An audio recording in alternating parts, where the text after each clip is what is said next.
দোকান আইছি এই দোকানটা অনেক পুরাতন গাইস।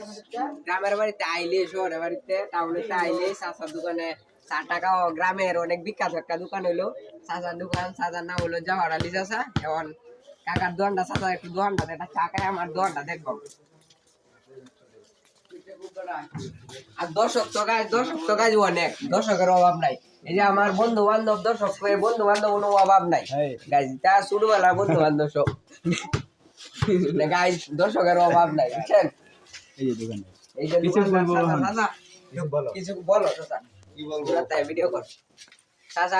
অনেক অনেকদিন পরে আইছো আমাদের গ্রামে, অনেকদিন পরে আমার গ্রামে আইছো। তোমার বাইকটা কি, তোমার কি আপ্যায়ন করতে পারে? কি আপ্যায়ন? একটা পানি দেও, বাতিতে একটা পানি দাও, বাতিতে পান খাইবা তুমি? একটা পানি দাও। পান খাওয়া ভালো না, দাঁত খুব সুন্দর, পান পরিষ্কার একটা রাখো। চাই খাও তুমি, যাও একটা চাই চা খাও। খেতে পারো তুমি, আমার এখানে চা খাও। চা খাইলে ক্ষতি নাই। লাল চা না দুধ তুমি চা? একটু ওয়েট করো, দুধ চাই খাও সুন্দর করে দুধ চা চাচা। খাও। হ্যাঁ চাচা, চাই খাও। দুধ চাই দিতেছি আমি। ভালো লোক চাচা দোকান আছে, আমাদের কি আপ্যায়ন করবো কি না। চাচারা অনেক আপ্যায়ন করে, তো গ্রাম হলে মজা পাই। ছুটিটা হইলে ডিসেম্বর ছুটিটা হইলে আয়া পড়ি বাড়িতে। আর কি বলবো গাইস, চাচা এখন আটা বানায় দিতেছে। চাচারে বললাম পান একটা দিত, চাচা কইতে পান খাওয়া বলি ক্ষতি করে, আমরা পড়ালে ছাত্র।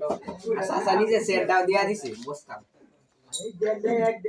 বুঝছেন, আমাকে পান দিতে আসলে পান খাওয়ানোর জন্য ক্ষতিকর, আমি জানি। বললাম যে একটু চা খাও, চাও খাওয়া ঠিক না, তারপর আমি আর কি দিয়ে আমার বাচ্চারা আপ্যায়ন করবো। আমি এই যে দেখেন, আমি খুব সুন্দর করে আমার বাচ্চাদের জন্য সাথে আমার দুধটাও আমি নিতেছি। খুব সুন্দর করে একটা চা বানিয়ে দিচ্ছি। নায়ক এখানে বসে আছে।